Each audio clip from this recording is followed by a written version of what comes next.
tapmaq tələb olunur. Gəlin əvvəlcə 2 üstü x-i 2 üstü x üstəgəl 3-ü əsasları eyni olan qüvvətlərin hasili kimi yazaq.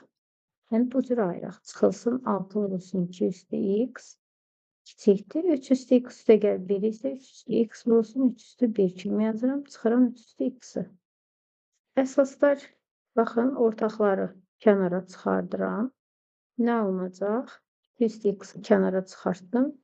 2-nin kubu 8, aldım 8 çıxılsın 6 kiçikdir.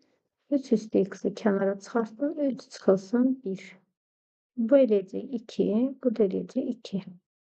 Yenə aldım 2 vurulsun 2 üstü x kiçikdir. 2 vurulsun 3 üstü x-i. Bunlar da getdi. Hər tərəfi 3 üstü x-a bölərəm. Alındı 1. Biz bu 1-i necə yaza bilərik? 3-də 2 üstü x kiçikdir. 3-də 2 üstü 0 kimi yaza bilərik. Azalan funksiyadır, üslü funksiya. Ona görə də x böyükdür 0 olacaq. Və burada ən kiçik tam həllimiz 1-ə bərabərdir. AB 2 rəqəmli ədədlər üçün kök altında AB natural ədəd olarsa, belə AB-lər arasından təsadüfi seçilmiş bir ədədin tək olması hadisəsinin ehtimalını tapın.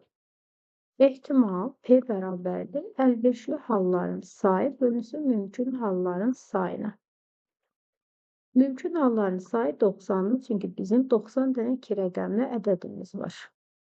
Və bu ədədlərin kökündən hansılardan kök çıxır? Məsəl üçün, kök altında 16 4-ə bərabərdir. Bu bizə lazım deyil. Bizə lazım olanlar təklərdir. Deməli, bu ədədlər 25'dir, tək ədəddir. Sonra kök altında 49'dur, tək ədəddir. Kök altında 36, 49, 7, 8, 9, 81'dir. Buna da kök 9 çıxır. Sonra 3'dən oldu. 81. Deməli, əlverişli hallarımızın sayı 3'ə bərabərdir. 3 bölünsün 90 olacaq. 1 bölünsün 30'a.